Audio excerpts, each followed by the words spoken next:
votre historique par rapport à Hip Hop Symphonique? Vous en aviez déjà entendu parler?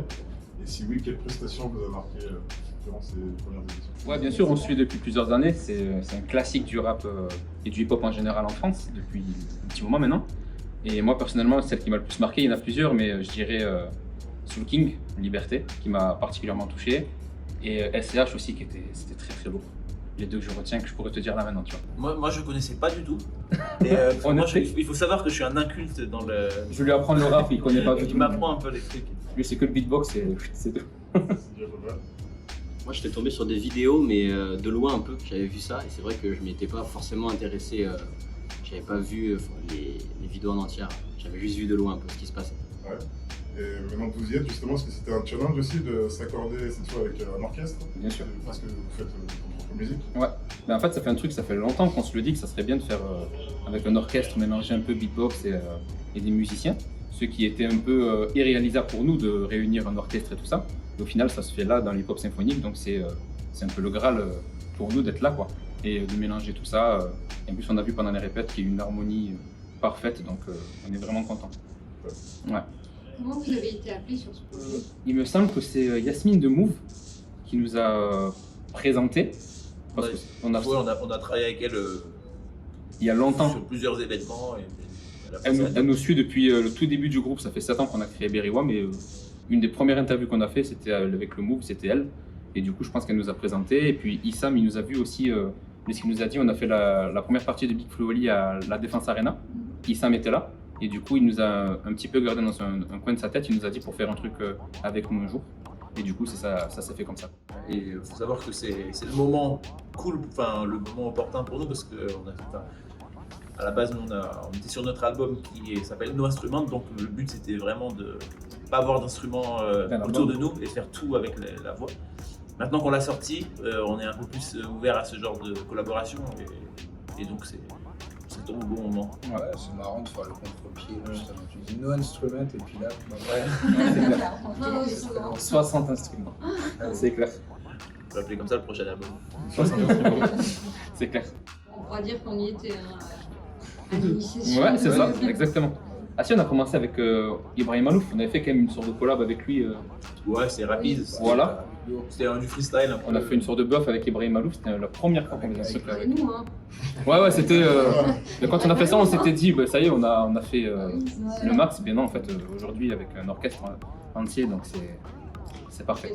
Ouais, c'est exceptionnel. Du coup, vous alliez justement ça avec les instruments, les vrais instruments et votre voix en beatbox.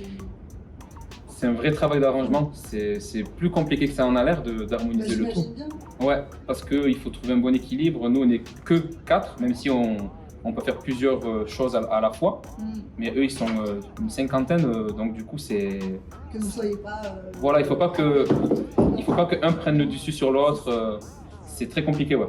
Mais ça, c'est gros bravo à Issam. C'est lui qui a fait tout l'arrangement. Nous, on lui a proposé la maquette, on aimerait bien faire ça, finir avec ça, etc. Il a validé, puis il est revenu vers nous 2-3 jours après avec un arrangement complet et qu'on a validé. Le résultat était incroyable directement, quoi. Donc c'est plus Issam qu'il faut féliciter pour le coup, pour l'arrangement, quoi. C'est lui. J'ai une question technique. À vous 4, vous pouvez faire combien d'instruments? On sait jamais. Après, il n'y a pas vraiment de limite, pas dire de chiffres ou de nombres précis, mais il n'y a pas forcément de limite. On peut créer toujours des nouvelles choses. Donc, après, il y a des sons qui ne sont pas forcément des sons existants comme la guitare, les trompettes, ou il y a des sons qui viennent de nous et qui ne sont pas forcément des instruments qui existent déjà. On crée nos propres textuels et nos propres instruments au bout d'un moment. On réfléchit. On est passé au stade où on a arrêté d'imiter les instruments particuliers. Parce que des fois, il y en a certains, c'est clairement impossible, ou alors tu le refais mal. Mais du coup, tu découvres d'autres sonorités à chaque fois. Le beatbox, ça se renouvelle sans arrêt. D'un seul coup, tu as la voix cassée, tu as été malade, et puis tu as une espèce de double voix qui sort de nulle part, et tu te dis, tiens, je vais l'incorporer dans une compo. En fait, tu es en perpétuelle évolution à chaque fois. Tu découvres tout le temps des sons. C'est vrai. Parce que vous aviez ce truc-là avant, on marchait juste de là, d'un étage à là, et j'entendais. Ça tripe tout le temps. Ça tout le temps. Bah, c'est inconscient un peu. Oui, c'est ça. Vu que c'est une passion qu'on a développée petit à petit, maintenant on en fait partout. Dès La qu'on voiture, entend des dans la bruits, douche. des trucs qui nous inspirent, on essaie de le refaire. Enfin, et là, du coup, vu qu'on sort d'une répète avec 60 musiciens, du coup, on est excité, donc on fait du bruit derrière. Voilà, c'est ça. C'est un peu comme ça que ça se passe. Ouais. Comment vous vous êtes rencontrés? Championnat de France de beatbox. En 2010, ça fait. 2011, dans ces années-là. À la base, on était concurrents en solo. Ok. Et 2010, Beastie est devenu champion de France. En fait, si tu veux, les championnats de France, ça bouge de ville en ville à chaque fois. Je sais plus, 2010 c'était Le Mans. c'était quoi, Le Mans. Ouais. Puis ça change de ville et c'est ce qui a permis, toi t'étais de Avignon là, c'est ça? Saint-Raphaël, de Toulouse. Sans ça, on ne s'est jamais rencontrés, ouais, c'est clair. Puis en fait, les événements tous les ans changent de ville et on s'affronte à chaque Ouais. fois. Et en 2015, on s'est dit pourquoi pas créer un groupe parce que déjà dans le beatbox, c'est un microcosme, on se connaît tous.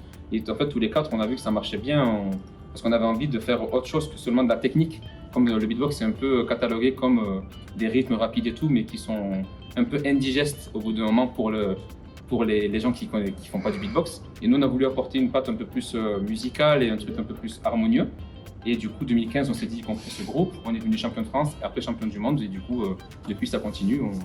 On fait nos petites tournées, nos petites bouts de chemin, on va dire. Donc c'est cool. Voilà. Est-ce que ce genre d'événement, c'est aussi l'occasion de côtoyer d'autres artistes et d'imaginer de possibles aussi collabs, des choses qui vous inspirent justement chez Bah ouais, carrément. Là, on découvre justement le fait de travailler avec un orchestre. Je pense qu'on a tous apprécié ce moment de répète. Et ouais, ça donne des idées forcément.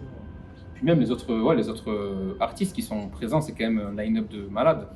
Donc d'être aux côtés de Soprano, Gazo, enfin Soprano pour le coup on le connaît depuis un petit moment, il nous invite sur plein d'événements, on a fait sa tournée des stades avec lui. Donc Soprano c'est un grand monsieur de la musique et qui nous a beaucoup aidé dans notre projet Berry Wham. Et même tous les Fianso, Gazo, etc. C'est Kalash, c'est incroyable. Donc ouais, pourquoi pas, enfin s'ils sont chauds, nous on est chauds. En tout cas. Donc, Et voilà. là, vous allez faire vos titres ou vous allez aussi accompagner d'autres artistes? On le verra demain. C'est pas prévu qu'on accompagne. Là, on fait nos titres, Là, on fait on fait notre passage et c'est pas prévu. Après, si ça part en freestyle, nous, on est chaud. chaud, Hein. quoi. On a nos micros et c'est parti. Hein. C'est parti. Vous disiez que c'était plutôt récent le contact avec Issam, parce que tout à l'heure, dans un moment, c'était assez naturel justement la relation directement avec l'orchestre. Vous l'avez ressenti aussi de la même façon, ça a glissé quoi. C'est surtout que, comme il disait Rod, le travail qu'il a fait Issam en amont, d'avoir créé, donc on connaissait nos parties exactement, on sait que telle mesure, de cette mesure à cette mesure, on va faire telle chose. Pareil pour eux, donc c'est vraiment quelque chose de... Et ça c'est quelque chose que nous on n'a pas forcément l'habitude, on est plus en mode Freestyle, ça arrive comme ça, enfin, c'est la base du beatbox, c'est qu'on freestyle et tout ça.